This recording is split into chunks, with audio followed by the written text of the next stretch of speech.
Time really flies, doesn't it? Here we are, arriving at our boat. It feels like it was just yesterday that we bought our little rust bucket of a boat. We're going to see what crazy construction is required to live on the boat. Yeah. Very exciting. We had so many good intentions and big ideas on how to make it our liveaboard home. And now we're here. Though it might not look like it, we're getting down to the final details of building our interior. And there's a lot of this lately. And this. And this. And this. This week, we're starting from the top and working our way down in our salon, checking off everything one by one till we're complete. This is Luke. And I'm Lori. And we're building the boat of our dreams. And if you believe we can do it, subscribe to our channel, like this video, and ring that bell. It's a totally free way to keep the journey alive. You remember this, right? This is where we're starting, and I took off all the tiles to label them, fill the holes, and prep them for painting. Also, I'm going to do some finishing details before we send them away. With this fine grit sandpaper, I'm creating a 45-degree angle between each adjoining ceiling tile. Why, you might ask? I'm not sure exactly. I'm just doing what I'm told. I can only assume that it's to eliminate those two hard corners coming together on each tile for a nicer finishing. But I haven't seen this done before, so the end result will be a surprise. With that out of the way, I then grabbed the windows and brought them to the table as well. Here, instead of filling the holes, I'm making more of them. This is a project that I'm very excited about, but this is just the beginning step, so you'll have to stay tuned to find out what we're going to do on this later.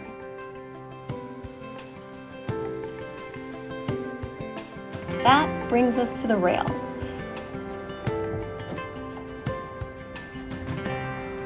Mais dá? Dá? Dá.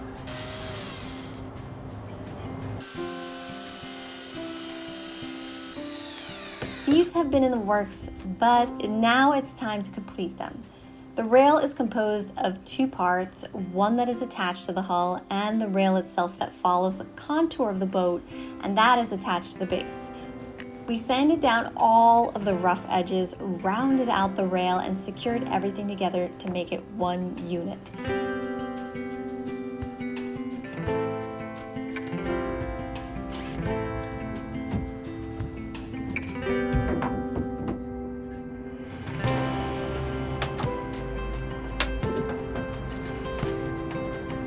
Tá filmando, né?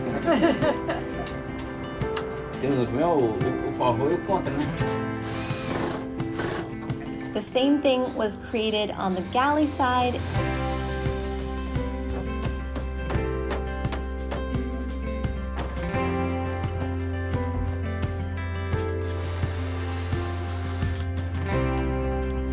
And that was really important because finishing all of this is essential for our next step, which is the ceiling tiles above the benches.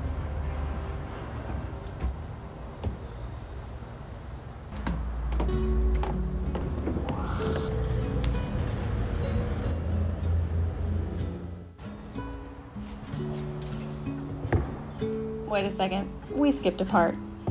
As usual, it's not as simple as just creating a couple of tiles.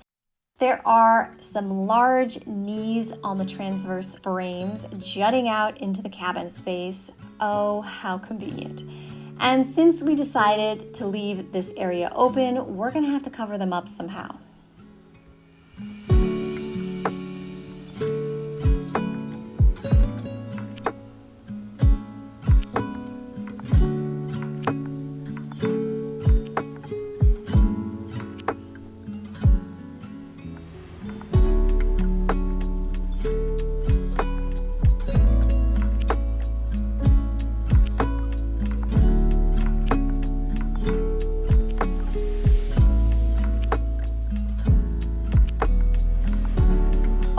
marching orders, I took to the bandsaw and cut several curves that will be my sandwich pieces for the frames. Sergio then helped me cut out some more pieces to build the covers. Now, since this is not my equipment, the machines here are quite industrial and I deeply value my life. I respectfully leave the big cuts up to the guys. Early on, Luke and I decided on a strategy where I'm going to be in the boat building and making decisions, and he's going to be the go-to guy cutting in the warehouse. He has learned all the how-tos and, more importantly, what not to do on the machinery. This has worked out really well because the equipment is a decent distance from the boat, so having one person dedicated to running back and forth eliminates a lot of downtime as well.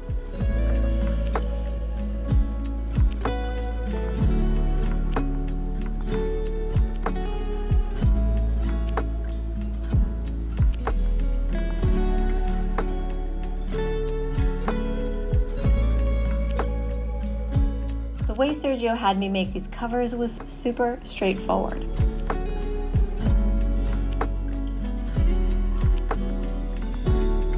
A little bit of glue, a lot of screws, and this 6mm panel to make the smooth arc made the work real easy.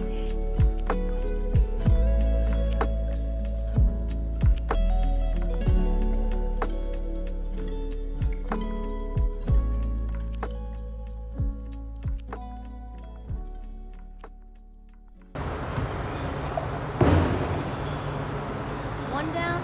And 3 more to go.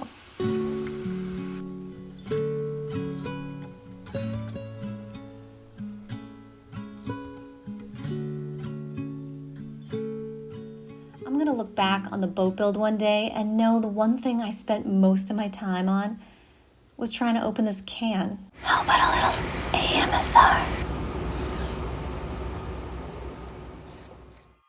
This still remains one of my favorite parts of woodworking.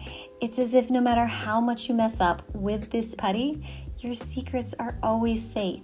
Obviously, these are going to be painted according to the massive amounts of compound I've applied, and I know it's gonna look good.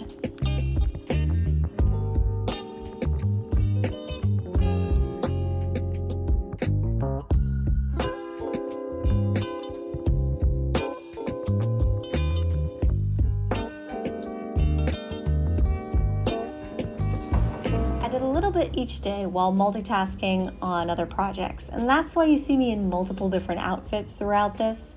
It's not because I keep changing my clothes each day, though I really wish I could have, because most days I was melting. Believe me when I say it is burning hot in this factory, as we are now in summer in the southern hemisphere. And when the days are sunny, we are suffering. Though it is a little bit annoying to ride around on the motorcycle in the rain. This is how you look amazing. It is much better for working on the boat since the clouds make the temperature drop significantly and we stop feeling like little frogs in this giant frying pan. That's why you see us working a lot more on the table whenever we get a chance to, because the boat gets even worse.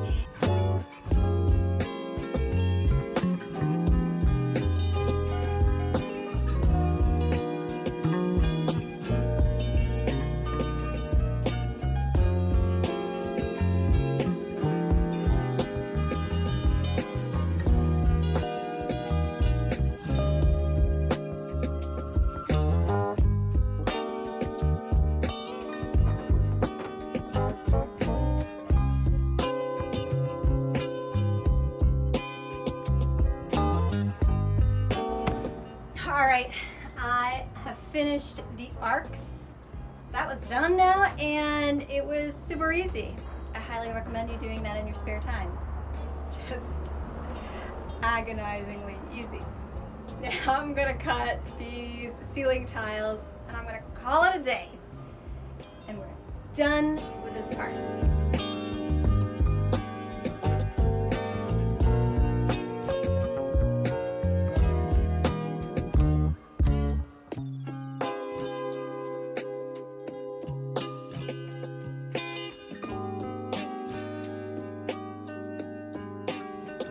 Ceiling tiles are going to be removable, But we went back and forth between screws or Velcro to hold them up, Velcro being hidden and screws being more secure, and decided on the latter. Access here will be for maintenance and also installing lighting fixtures later on. Finally, we're on to the benches, where we're going to finish them up, glue them together, and send them to be laminated. You might be thinking, what in the world are these people doing taking everything out of the boat? It might look a little strange, but I promise you, we intentionally made these pieces all modular and therefore easy to remove. The idea is to prevent the problem that we had when we bought the boat. We wanted to have access to the hull for maintenance, so we didn't have to rip apart anything, especially all of our hard work, and redo it later on. That's why all of the furniture that we could has ample inspection hatches in the back as well. This will also help with passing electrical and plumbing in the future.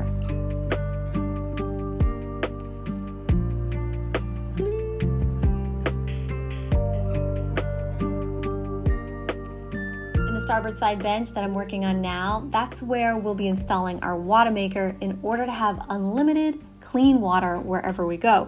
So stay tuned for that because we'll talk about it more soon. The remaining compartments will be used for storing our personal gear, electronics, and boat equipment. We'll also be installing some plugs on the inside of the cabinets for safe charging. Really, all the things that we use day to day will go here since it's the easiest place to get to in the boat. Sergio is cleaning up some more of our raw wood planks for the trim. Now, this trim is a little scary because it has several different variations in tone. Therefore, we don't really know how it's going to look in the end once we varnish it and combine it with the Palferro veneers. As you can imagine, all of these wood tones are going to change dramatically and come to life once they are treated. Now, what life is yet to be seen, and we're praying that it'll look good in the end. But who knows?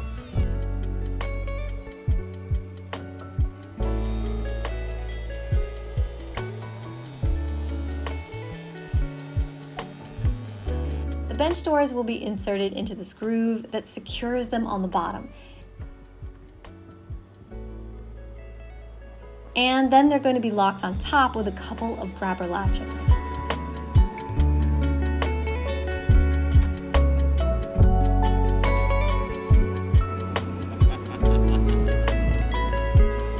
This is for the day-to-day and for easy access to our most used storage spaces.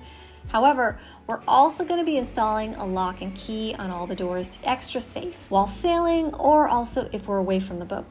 A lot of our friends do charters on the boat as well, so we wanted to have this option in the future.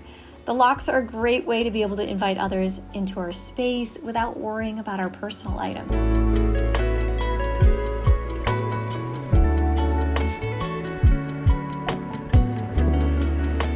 We do have one more part of our saloon build that we didn't get to, and that is the lower half of our benches.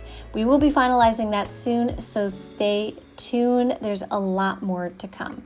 We're on a roll, so join us next week as we try to get this boat into the water and around the world.